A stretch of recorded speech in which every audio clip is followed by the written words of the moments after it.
आचार्यमावाहयामि स्थापयामि पूजयामि कृष्णाचार्यमावाहयामि स्थापयामि पूजयामि అందరిలోనూ నిన్నే చూస్తూ అంతర్యామిగా దర్శిస్తాం అందరి ద్వారా నిన్నే వింటూ ప్రణవంగా మేం భావిస్తాం జీవుల సేవను కావిస్తూ నీ పద సేవను ఆశిస్తాం నీవే నేనని దర్శిస్తూ జీవిస్తూ మేం తరిస్తాం ఆచార్యమావాహయామి స్థాపయామి పూజయామి కృష్ణమాచార్యమావాహయామి స్థాపయామి పూజయామి. నమస్తే మాస్టర్. డాక్టర్ గురించి నమస్తే. ఈరోజు మనం మన ఆర్గన్ ఆఫ్ మెడిసిన్ వినిపిస్తుంది కదా?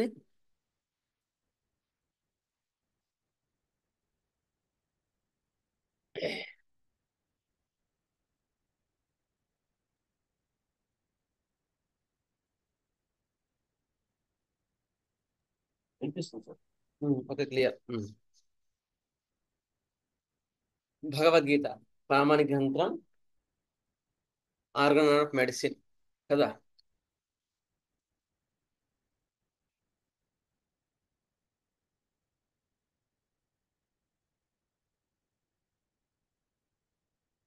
ఒక్క నిమిషం లైన్లో ఉండండి.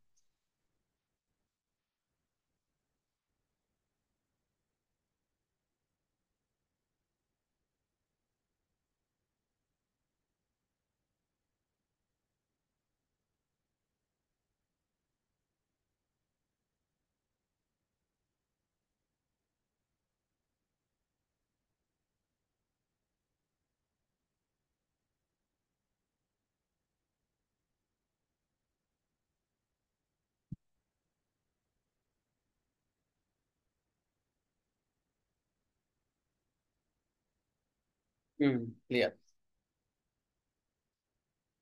ఆచార్యమావాహయామి స్థాపయామి పూజయామి కృష్ణమాచార్యమావాహయామి స్థాపయామి పూజయామి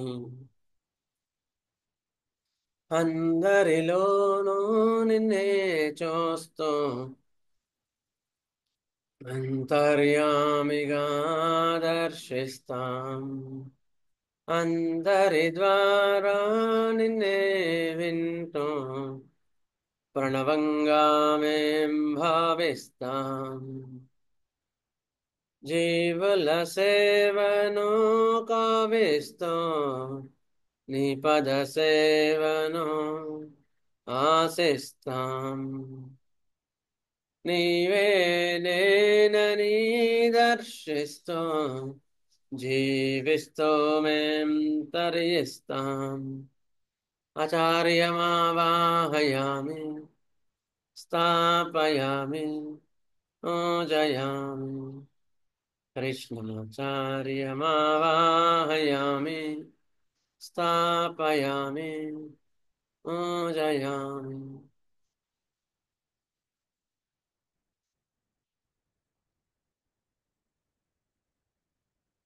సో మనం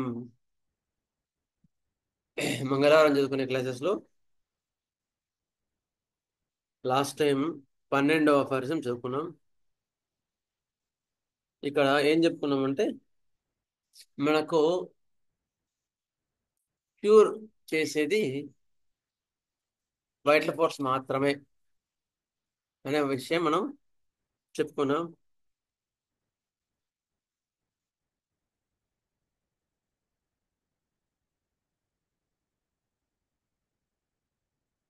నెక్స్ట్ అపారిజంలో ఇప్పుడు లాస్ట్ అపారిజంలో in the healthy condition vital operation certain effects and unnecessary employees the restoration of the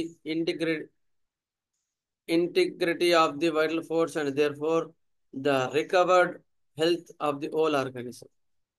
ఇక్కడ వైటల్ ఫోర్స్ ఎప్పుడైతే మళ్ళీ స్ట్రాంగ్ అయిపోతుందో ఆటోమేటిక్గా మొత్తం హోల్ ఆర్గానిజం అంతా కూడా మళ్ళీ ఆరోగ్యంగా మారుతుంది అని మనకు చెప్పిన అంశం లాస్ట్ అపారిజంలో. అయిన తర్వాత 13th అపారిజంలో సార్ ఇంకో చిన్న రిక్వెస్ట్ ఏంటంటే కొంతమందిని కోహోస్ట్ చేశాను, వాళ్ళు ఏమైనా డిస్టర్బెన్స్ వచ్చినప్పుడు వాళ్ళు కొంచెం తీసుకొని వాళ్ళు మ్యూట్ చేయాల్సిందిగా కోరుచున్నాం, కోహోస్ట్ చేసిన వాళ్ళు కొంతమంది. ఓకే సరే. 6 ఇవాళ 13. సరే, ఇది వైటల్ ఫోర్స్ గురించి కొంత విషయం చెప్పుకుంటున్నాం. Therefore, disease that does not come within the province of manual surgery, considered as it is by the allopathists as a thing separate from the living whole, from the organism and it animating vital force and hidden in the interior, be it of ever so subtle a character, is an absurdity that could only be imaginated by minds of the materialistic stamps and has for thousands of years given to the prevailing system of medicine all those pernicious impulses that have made it a truly mischievous knowledge healing art. ఇక్కడ white force అనే అసలు ఆ టాపిక్ని వీళ్ళు మళ్ళీ ఒకసారి master చెప్పిన తర్వాత మీకు చెప్తాను క్లియర్గా.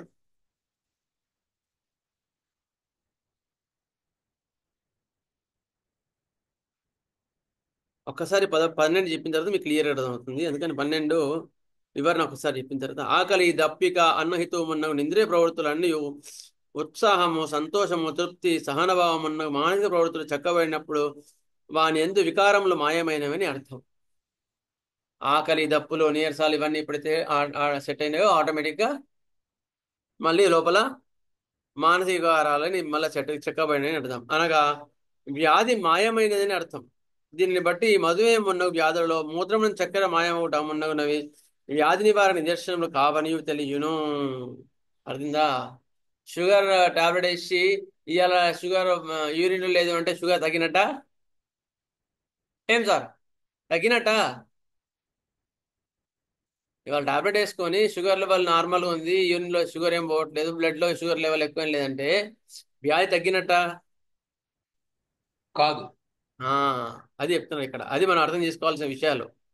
దీన్ని బట్టి మధుమేహం ఉన్న వ్యాధుల్లో మూత్రమున చక్కెర మాయమవటం ఉన్నవి వ్యాధి నివారక నిదర్శనములు కావు. రోగి అన్నహితం లేకుండుట, ఆకలి తగ్గుట, దప్పిక ఎక్కువట, మనసు సోమరిగా ఉండటం ఉన్న లక్షణములు మాయమైనప్పుడు మాత్రమే వ్యాధి తగ్గినదని గ్రహించాలి. ఎప్పుడైతే వాళ్ళకి షుగర్ వచ్చినప్పుడు మీకు అందుకని మీరు కేస్ టేకింగ్ లో క్లియర్గా తీసుకోవాల్సిన పాయింట్స్ ఏంటంటే షుగర్ వచ్చినప్పుడు మీకు ఏ లక్షణాలు వచ్చాయి అని అడగాలి వాళ్ళు ఖచ్చితంగా. ఒక్కొక్కరు చెప్తారు. ఒకరికి అరికాలు మంటలు బాగా ఉన్నాయండి, అప్పుడు నేను టెస్ట్ చేస్తే షుగర్ ఎక్కువైందని చెప్తారు. ఆ పాయింట్ ఎంట్రీ పాయింట్ కింద తీసుకోవాలి ఖచ్చితంగా. నీ రెమెడీ అది మ్యాచ్ అయినప్పుడే then it will give a 100% results అనమాట. కొందరు ఏం చెప్తారు, సార్ బాగా చిక్కిపోయాను సార్, చిక్కిపోతే డిటెక్ట్ చేసి షుగర్ వచ్చిందని చెప్తారు. ఆ పాయింట్ ఖచ్చితంగా కన్సిడర్ చేయాలి. కొందరు ఏం చెప్తారు, సార్ విపరీతంగా యూరిన్ పోయేది అప్పుడు షుగర్ వచ్చిందని చెప్పినారు. ఆ పాయింట్స్ కన్సిడర్ చేయాలి. ఇట్లా ఈ పాయింట్స్ ఏవైతే ఉన్నాయో అవి అందులో లోపల నుంచి మార్పు వచ్చినప్పుడు మాత్రమే నీకు షుగర్ క్యూర్ అయినట్టు. లేదంటే symptoms are always they are revealing, అంటే మెసెంజర్ అంతే. నువ్వు ఆ సిమ్టమ్ తీసేసి షుగర్ లెవెల్ పెరిగిందని తీసేసి నువ్వు తగ్గిందంటే ఎట్లా కదా? అది ఇక్కడ చెప్పింది లాస్ట్లో. అటు పైన మూత్రము చక్కెర నివారణ కాక తప్పదు. కదా. ఎప్పుడైతే మనకు కరెక్ట్ కాన్స్టిట్యూషనల్ ట్రీట్మెంట్ ఇచ్చి అది ఎందుకు వచ్చింది ఆ యొక్క ఎమోషన్స్ ని వాటిని సెట్ చేసి సరి చేసినప్పుడు ఆటోమేటిక్ గా ఆటోమేటిక్ ఏమవుతుంది, ఆ, ఈ లక్షణంలో మార్పు వస్తుంది. ఆకలి లేకపోవడం, నిద్ర, ఇవన్నీ వచ్చినప్పుడు ఆటోమేటిక్ గా మళ్ళీ బ్లడ్ లో షుగర్ కూడా క్లియర్ అయిపోతుంది. ఇది ఇక్కడ చెప్పిన అంశం 12వ పారిజంలో. ఇప్పుడు ఇవాళ 13వ పారిజంలో ఏం చెప్పినారంటే, దీన్ని బట్టి తెలియనిది ఏమనగా శరీరతత్వం కన్నను ప్రాణశక్తి కన్నను వేరుగా వ్యాధి అన్నది మరి ఒకటి దేహం నుండునను కూడా అవివేకము. కదా, ఇక్కడనే అలోపతి వాళ్ళు మిస్గైడ్ అయింది. ఎక్కడ మనమేమో ఏమనుకుంటాం, ప్రాణశక్తి యొక్క ప్రసారంలో ఎప్పుడైతే మార్పు వచ్చిందో అప్పుడు ఈస్ పోయి డిసీజ్ అయింది. అంతేగాని అదేం సపరేట్ గా ఎగ్జిస్టెన్స్ లేదు, డిసీజ్ అనేది సపరేట్ గా కొత్తగా ఏం లేదు అక్కడ అని అక్కడ మనం చెప్పుకోవడం జరిగింది. కానీ కొన్ని నాన్ హీలింగ్ ఆర్ట్స్ అంటే అసలు వైద్యం క్యూర్ అనే పద్ధతే అది అందులో లేని వాళ్ళు ఏమనుకున్నారంటే, శరీరతత్వం కన్నను ప్రాణశక్తి కన్నను వేరుగా వ్యాధి అన్నది మరొకటి దేహం నందు వండుకొనట అవివేకం, ఊహింపరానిది. వ్యాధి అన్నది ఒక పరిస్థితి కానీ ఒక అంశం కాదు. వ్యాధి అనేది ఒక సిచ్యుయేషనే, పర్వర్టెడ్ డైవర్టెడ్ సిచ్యుయేషన్ మాత్రమే, కానీ అది వేరే సిచ్యుయేషన్ కాదు.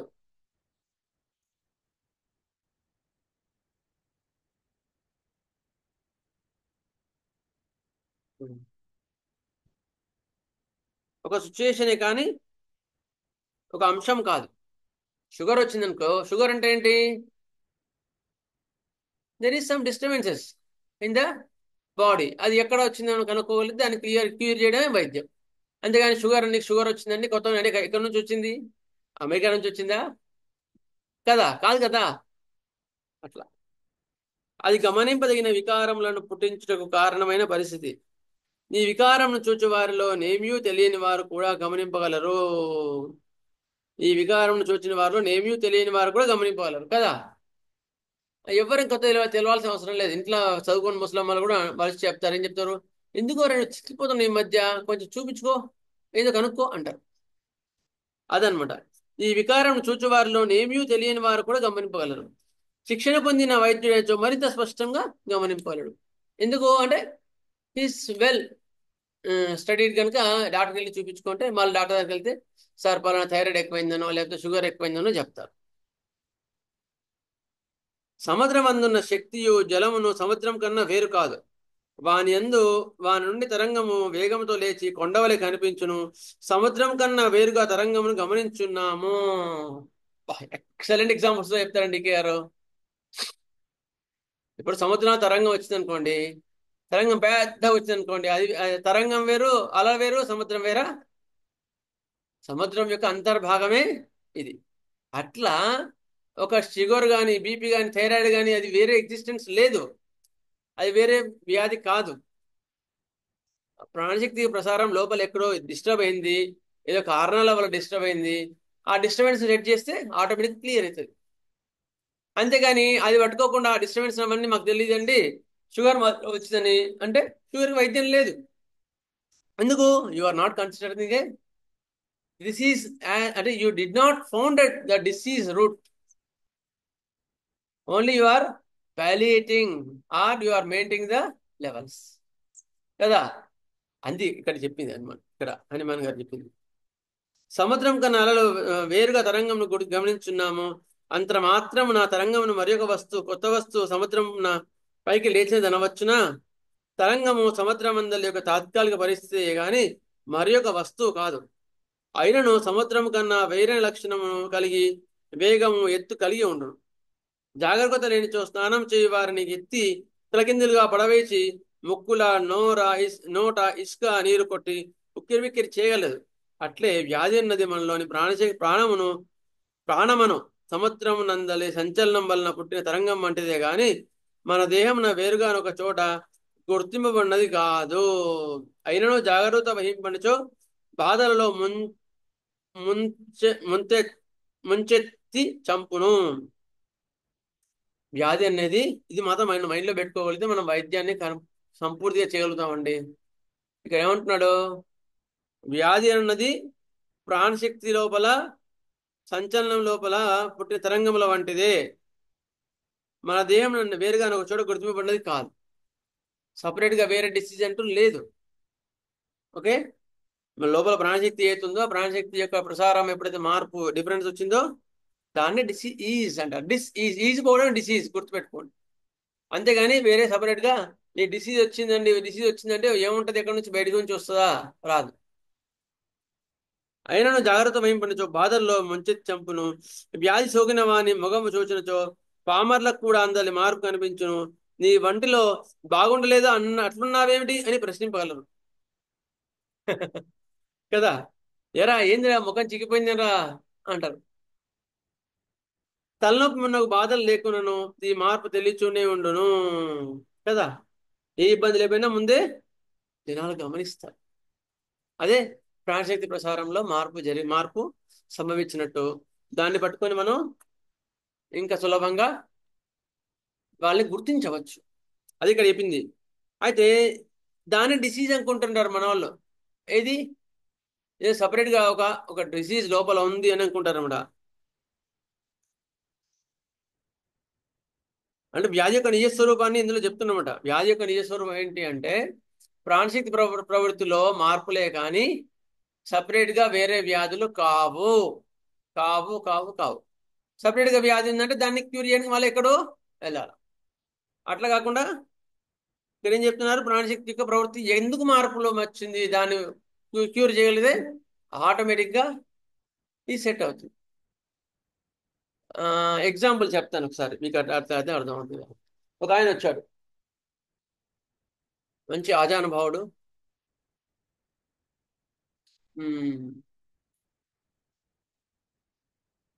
అయితే ఆజానుభావుడు మంచి స్ట్రాంగ్ ఉన్నాయి, ఎముకలు మొత్తం అరిగినాయి. ఆస్టియో ఆర్థరైటిస్ అన్నాడు. ఆయన 40 years, మెడల్ బాగా అరిగినాయి, మెడల్ నొప్పులు, స్పాండిలైటిస్ ఉంది. అయిన తర్వాత డిస్క్ ప్రాబ్లం ఉంది. నెక్స్ట్ బీపీ హై ఉంది. వచ్చిన రోజే 150/150, 160/110 అట్లా ఉంది. Although using tablets. ఎందుకు? They are not considering the disease. కదా. అయిన తర్వాత ఏమైంది, వచ్చిన తర్వాత చూసి నేను మొత్తం లక్కీ ఏంటంటే వాళ్ళ భార్య కూడా వచ్చింది.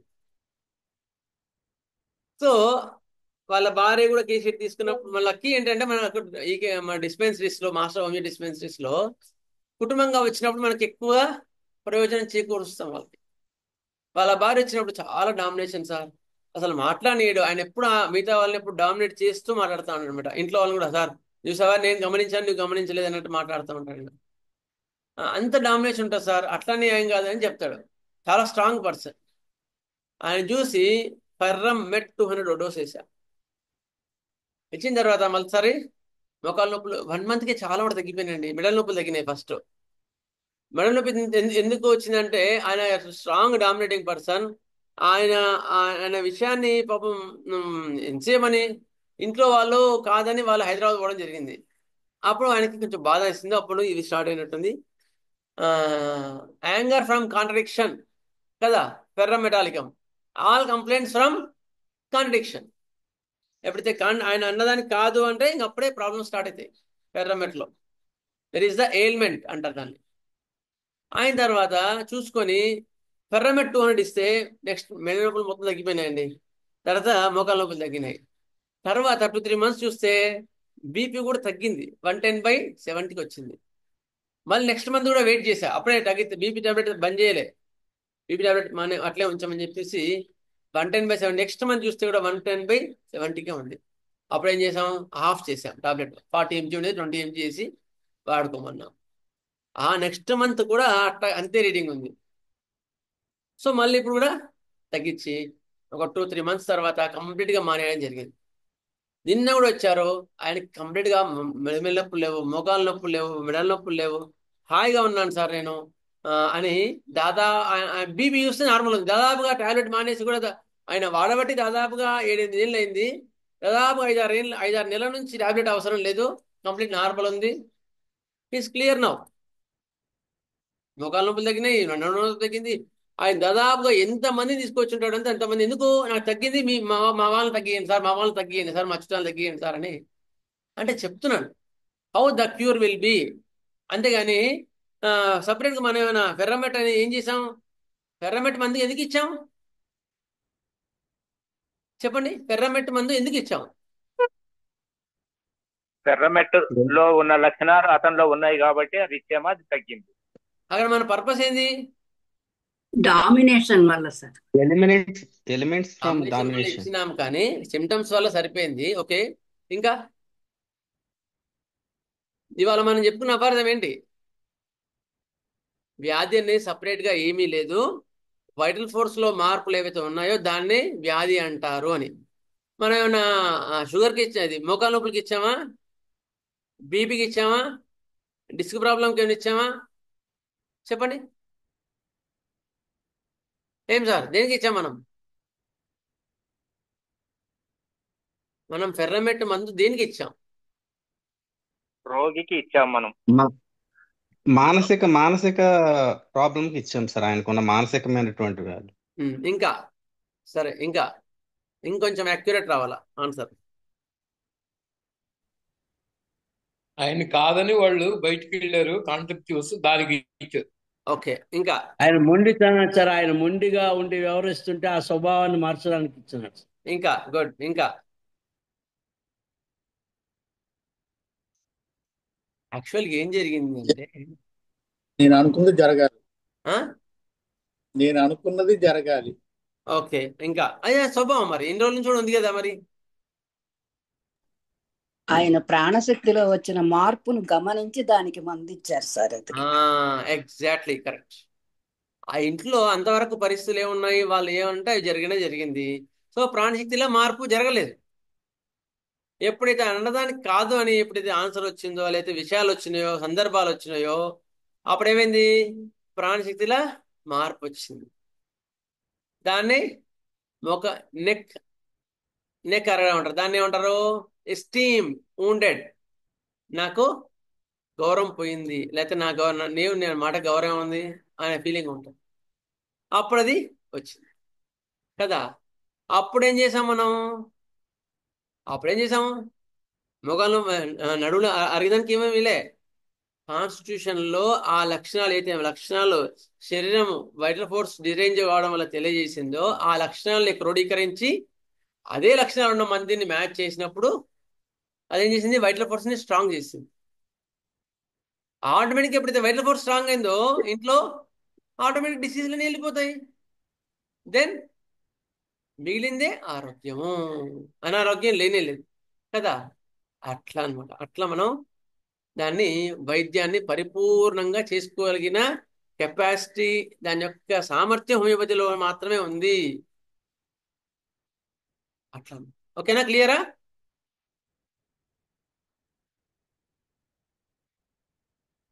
సరే, ఇది టెక్నికల్ గా ఎలిమెంట్ ఫ్రమ్ ఏదో చెప్పారు సార్, అది వర్డ్ ఏంటది? Elements from ailments from ferrum met contradiction. Contradiction. Okay sir. Okay,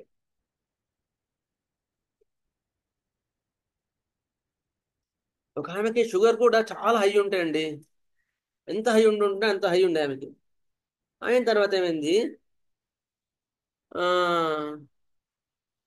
ఇద్దరు కొడుకులు. కొడుకు ఏం చేసినాడు? ఆయన మాట వినలేదు. అయిన తర్వాత ఆ, అందరూ బాగానే ఉంది. పెళ్ళైన తర్వాత ఏమైంది? నా మాట వినలేదని చాలా బాధపడింది ఆమె. ఓకే, అయిన తర్వాత చాలా నీట్నెస్ ఉంటుంది ఆమె, చాలా అసలు ఎంత నీట్గా ఉంటుంది అంటే అంత నీట్గా ఉంటుంది ఆమె. మిగతా లక్షణాలను తీసుకొని షుగర్ చాలా హై. ఎంత హై అంటే నేను వచ్చినప్పుడు బీపీ, షుగర్ ఎక్కువ ఉంది, బీపీ కూడా దాదాపుగా 170/120 అట్లా ఉండేదండి. టాబ్లెట్ వాడుతుంటే కూడా షుగర్ కూడా చాలా హై ఉండేది. కంట్రోల్ అయ్యేది కాదు టాబ్లెట్ వాడినా కూడా. ఎందుకు? Maintain the levels is not at all A disease control కదా. అయిన తర్వాత అట్లా టాబ్లెట్తోనా షుగర్ కంట్రోల్ కాలేదు, బీపీ కంట్రోల్ కాలేదు. నెక్స్ట్ టినిటస్ ఏర్పడింది. టినిటస్ అంటే చెవులో శబ్దం వస్తూ ఉంటుంది, కుడి కుడి చెవులో, రెండు చెవులో శబ్దం వస్తుంది. ఎందుకు చెప్పండి? టినిటస్ ఎందుకు వచ్చింది చెప్తారా ఎవరైనా? తను చెప్పిన మాటలు వినకుండా ఎదురుగా ఉన్నాయి, అవి వినటానికి ఇష్టం లేదు. కరెక్ట్, ఎగ్జాక్ట్లీ కరెక్ట్, బాగా చెప్పారు సార్. నాకు నాకేం చెప్పకండి, ఇక మీరు నాకు ఎదురు ఏమేం చెప్పకండి అట్లా. అందుకని నేను వినదలుచుకోలేదు మీ మాటల్ని. Tinnitus, it is interruption of the hearing అంటారు దాన్ని. అందుకని కొంచెం చేయిస్తారు, కొంచెం వస్తుంది. ఇలాంటి వ్యక్తులకే వస్తుంది, అందరికీ రాదు. గుర్తుపెట్టుకోండి, టినిటస్ ఏజ్ లో సార్ ఏజ్ రిలేటెడ్ అంటుంటారు అలోపతిలో, అందరికీ ఉండదండి, కొందరు మాత్రమే వస్తుంది. ఓకే, ఆ టాపికే చెప్పుకోబోతున్నాం మనం, కొన్ని పాయింట్స్ అక్కడ. అట్లా దానికి ఫెర్రమ్ ఆర్స్ 200 డోస్ వేసానండి. మ్యాజిక్ గా నెక్స్ట్ మంత్ కి షుగర్ లెవెల్ డౌన్ అయింది, బీపీ కూడా కొంచెం సిస్టోలిక్ తగ్గింది, డయాస్టోలిక్ తగ్గింది. ఆ నెక్స్ట్ మంత్ కి షుగర్ చాలా మటుకు నార్మల్ అయిపోయింది. నెక్స్ట్ బీపీ కూడా ఆల్మోస్ట్ నార్మల్ అయిపోయింది. కొన్ని రోజులు అయిన తర్వాత మెడిసిన్ వాడుతున్నది, కానీ ఏమైందంటే చిన్న కొడుకు పెళ్ళైంది. చిన్న కొడుకు వాళ్ళు చెప్పినట్టు వినలేదు, ఏదో జరిగింది విషయంలో ఇంట్లో. ఈమె ఈమె దురదృష్టం ఏంటంటే ఈమె ఒక్కతే ఉంటుంది ఇక్కడ ఊర్లో. కొడుకు వాళ్ళు హైదరాబాద్లో ఉంటారు. నా మాట సాగట్లేదు అన్న ఒక బాధ ఆమెకి. కొడుకులు కోడళ్ళు ఇంకెక్కడ వింటారు? వాళ్ళ వాళ్ళ యాక్చువల్గా వింటారు బాబా, ఎందుకనాలే, కానీ ఈమెకి ఏంటంటే నా పట్టు సాధించాలని కదా. అయిన తర్వాత ఆమెకు మళ్ళీ ఒకసారి చెస్ట్ పెయిన్ వచ్చింది సివియర్గా. ఎన్నింటికి వచ్చింది తెలుసా? మిడ్ నైటే వచ్చింది. అప్పుడు మళ్ళీ వెళ్ళి చెక్ చేస్తే కొంచెం కొలెస్ట్రాల్ లెవెల్స్ ఎక్కువ ఉన్నాయమ్మా, జాగ్రత్తగా సాధించుకోండి, చూద్దాము, ఒకవేళ నెక్స్ట్ కూడా ఒక సెట్ కాకపోతే అప్పుడు మళ్ళీ యాంజియోగ్రామ్ ఇద్దామని చెప్పారంటారు. అంటే hour remedy is right. Ferrum ఆర్స్ యొక్క మొడాలిటీస్ ఏంటి? మిడ్ నైట్ కదా. మళ్ళీ ఆమె వస్తే మళ్ళీ ఫెర్రమ్ ఆర్స్ 200 ఇంకో డోస్ వేసి, పర్లేదమ్మా నీకు కొంచెం జాగ్రత్తగా ఉండు, ఎందుకు అందరిలో ఉన్నది బాగుంటుంది కదా, ఏమి నీ మాట వినాలని ఉంది. వాళ్ళు ఇంకా పెద్ద అయిన తర్వాత వాళ్ళ విషయాలు కూడా మనం గౌరవం ఇవ్వాలి కదా కదా, గౌరవం ఇవ్వాలి, పుచ్చుకోవాలి అని చెప్పిన తర్వాత ఇప్పుడు కొంచెం బాగుంది. చెవిలో శబ్దం కూడా తగ్గిందండి. తినటస్ తగ్గడం అంత ఈజీ కాదు. చెవిలో శబ్దం తగ్గింది, చెస్ట్ పెయిన్ కూడా తగ్గింది, గుంజకం కూడా కొంచెం తగ్గింది. Then it is cure. Okay, సరే, ఎక్కడికో పోతున్నాం, మళ్ళీ లేట్ అయింది క్లాస్. ఓకే, అంటే మనం ఎట్లా ప్రూవ్ చేయాలి ఒక కేసులో అనే విషయాన్ని చెప్తున్నాను నేను. అంతేగాని నేను షుగర్కి యాసిడ్ ఫాస్ ఇస్తా, బ్రయోని ఇస్తా కదా, చెస్ట్ పెయిన్కి అమ్మోనియం కార్బ్ ఇస్తా, ఉదయం అమ్మోనియం కార్బ్ ఇస్తా, మధ్యాహ్నం బ్రయోని ఇస్తా అంటే అది కుదరదు. ఓకే, సరే, next will go for our mother teacher today. Next next week holiday ఉంటుంది. నెక్స్ట్ మంగళవారం గురువారం హాలిడే ఉంటుంది, ఎందుకంటే శ్రీశైలంలో క్లాసెస్ ఉంటాయి కనుక.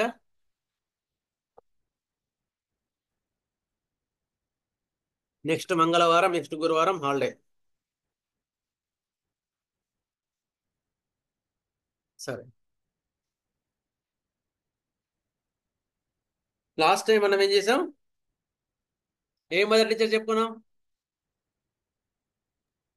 బెర్బరిస్, హిమోఫిలా, ఆ, ఇంకోటి adonis sir. Okay, renal mother teachers చెప్పుకున్నాం కదా. నెక్స్ట్ డైజెస్టివ్ సిస్టమ్ యొక్క మదర్ టీచర్ కూడా రివైజ్ చేద్దాం అనుకున్నాం, చెప్తాం నెక్స్ట్ వచ్చినప్పుడు, నెక్స్ట్ క్లాస్లో రివైజ్ చేద్దాం.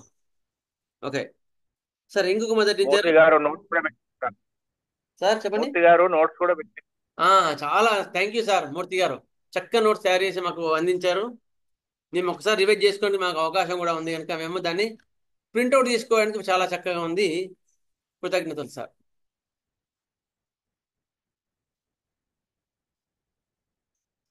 సో ఇవాళ ఇంకో మదర్ టీచర్, కిడ్నీ రీనల్ సంబంధించిన మదర్ టీచర్ ఇది.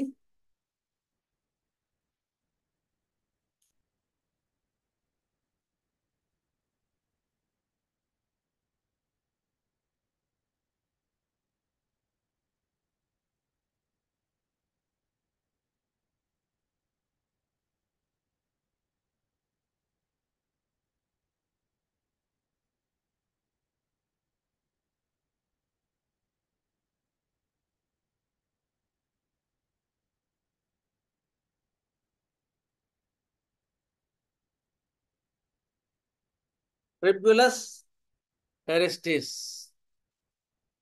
ఇది మొదటి నుంచి అడిగారు.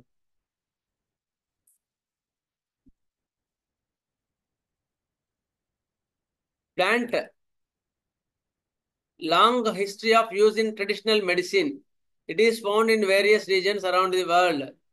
ఏసియా, ఆఫ్రికా, అమెరికా, ఇన్ని చోట్ల ఇది ఉంటుందంట. The plants roots and fruits are used in traditional medicine. ఈ యొక్క చెట్టు యొక్క రూట్స్ అంటే వేర్లు మరియు పండ్లు ఎక్కువ మటుకు దీన్ని ఉపయోగపడతాయి. సెక్సువల్ హెల్త్కి, ఎనర్జీకి ఎక్కువ ఉపయోగపడతాయి.